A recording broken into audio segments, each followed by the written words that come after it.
Look at you coming down. You guys are here. No security, just coming down, just saying, "What do you want out of me? I'll kick your ass if you touch me." Absolutely. How's it going so far? It's going fantastic. We've enjoyed talking to the players. We've enjoyed busting on Aaron Ward a little bit. He is on our show every Wednesday, and I know. Have you seen that he is one of the 25 most stylish Bostonians, according to the Boston Globe? Well, he had to pay big money for that, I'm sure. Yeah, he is loving every minute of it. Any camera? Have you ever seen anyone in hockey who has enjoyed the spotlight more than Mr. Aaron Ward? Probably not. Aaron does enjoy it, so he should though.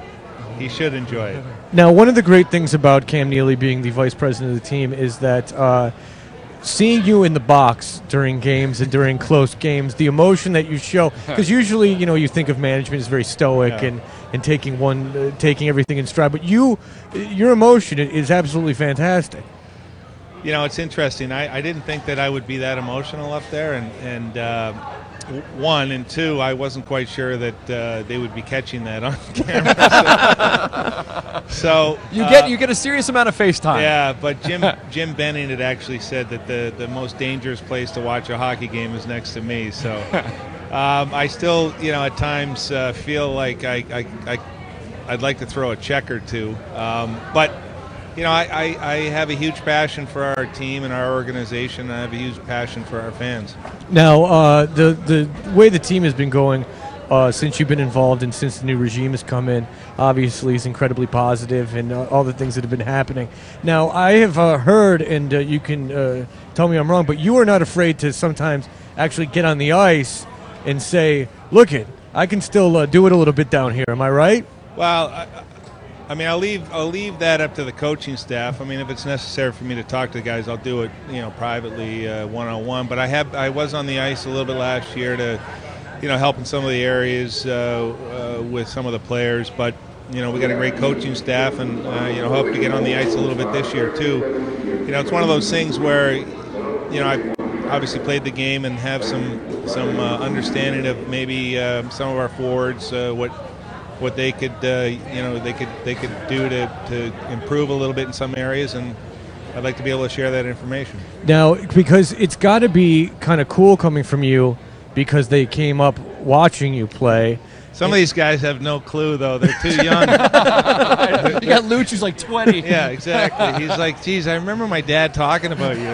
What's funny about when they talk about Luch on TV or on the radio, though, is they'll be like, he reminds us a lot of Cam Neely. Now, not nearly as good. No, not saying that he's as good as Cam Neely. There's always that asterisk on it every time that they talk about him. Well, he's a player that obviously people around here can relate to and enjoy watching play, and the style that he has will help us win hockey games. Is just being that physical, and it will create time and space not only for his line mates but for himself as well. And he's going to get a lot of more scoring opportunities for his line because of the way he plays.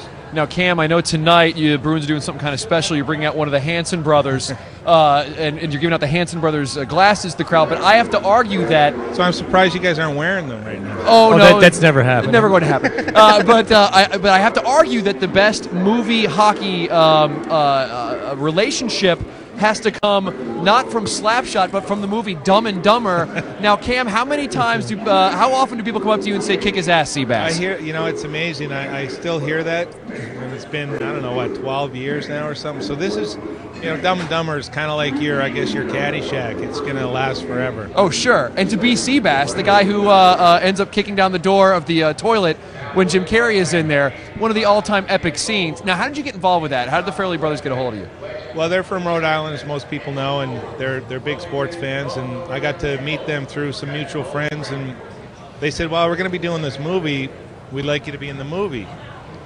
Are you interested?" Sure, it sounds like fun. And then all of a sudden, Jim Carrey became involved, and became this bigger movie than I thought it was going to be, and I think they thought it was going to be. And so when that scene you're talking about came about, I was supposed to kick the door open and have this kind of surprised look on my face. Well, I was struggling with that, not being an actor, of course. I was struggling with that, and 5 or 6 takes later, Jim Carrey, now picture him, he's sitting on a milk crate, and because the camera is now where the wall is. Yeah.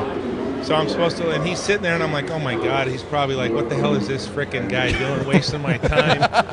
So I pulled Jim aside and I say, listen, Jim, I apologize. Bear with me. I'm struggling. He said, Cam, don't worry about it. I've had some scenes that have taken me 50 takes. Don't worry about it. Just relax. Next take, I bust the door open and he was mooning me. So, so that's my great Jim Carrey story. Him and Jeff Daniels are both great to work with. Jeff Daniels is actually a huge hockey fan, huge Red Wing fan. Red Wing fan, yeah, from Detroit. Now, we're talking to Cam Neely here at the Maker's Mark, and I always get it wrong, Maker's Mark Crossing at North Station before your Boston Bruins take on the Florida Panthers. Now, I want you to be very clear that this gentleman right here that I'm touching, Chris Rucker, is not a member of our show. He is he's employed at the radio station, though, and he begged and pleaded to take the place of our sports guy during this interview. So he's doing sports right now? No, he's not doing sports at all. No, we would never let him do that. He's staring at you right now, uncomfortably. Yeah, he used to put, during the trade deadlines, he used to put hockey cards in Harry Sinden's mailbox to try to get him ideas. I'm not kidding. It's definitely true. So did any of it work? Did he? No, it never worked. It was it never worked at all. But I actually lived down the street from you in Winchester. I remember when you lived in Winchester at one point, and I used to ride my bike by your house. Peek in your window. When I was just a young well, he had this big wrought iron gate around his house. Hide in your attic. Well, he lived in like a nice dead end, single bachelor pad. It was a beautiful house, but why don't you describe it in a little more detail? Oh, whatever. I mean, he doesn't live there anymore. And three of the numbers on the front gate were. Yeah, but here's the scary thing. He said, I used to ride my bike around the neighborhood. Yeah. It's like, okay, I'm old. So my story is, and this is the reason why I'm here jumping on the mic, is that, one day you actually lived in like a marshland area, like your backyard was swampy, but it had like there was a nice little piece of pond back there, and we used to skate. And one day we're all skating around like, just a bunch of little tykes on, doing a little pickup pond hockey. And sure enough, this guy comes marching down, and we're looking like, who the hell is this guy? It's like we thought it was our dad or somebody. And sure enough, it was Cam Neely carrying his skates, and he came right over and he played some pickup hockey with us. Started checking kids.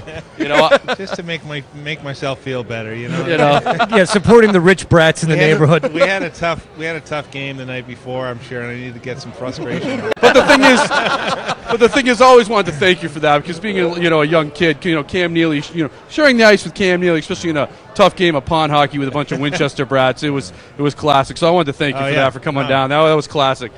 And then another great thing Cam Neely did, one of my neighbors' listen to this. One of my neighbors' houses burned down to the ground. I mean, this thing was ashes, and these kids played hockey. There was 3 of them, and they lost all their equipment. Sure enough, Cam went out and bought all those guys new equipment so they could play the next day. So he helped out at Winchester family house. So that was very classic. So not only I want to thank you for your great, for all the great years with the Bruins, but I wanted to thank you for your personal attributes too. So that was really cool.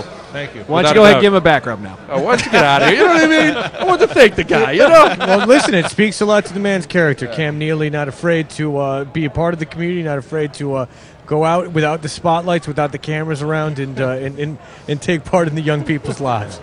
Thank you, Rucker. For you know what? Don't think that, Listen, I wanted to, I want to thank the guy because he took off. All right, thank you you can have very your much. mic back.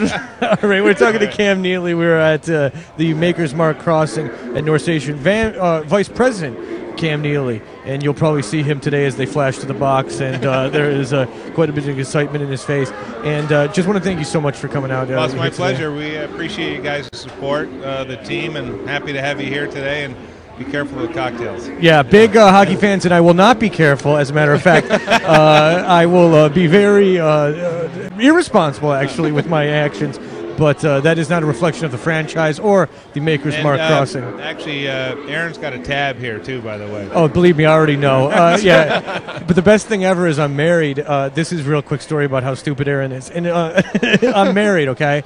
So we're like across the street at a bar last season, and I just wanted to see if I still had it. I just wanted to see if I could still pick up a woman. Actually, I cheated on my wife, but I just wanted to, for the purposes of radio, I just want to see if I can still hit on a woman. So there's this intoxicated, beautiful girl, and I start talking to her and whatever, and I get her number. And the next, that was Saturday night, and the next Wednesday, Aaron's on the show.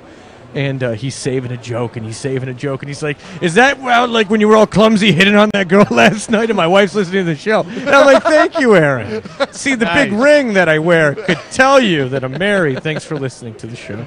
So don't tell him anything about anybody.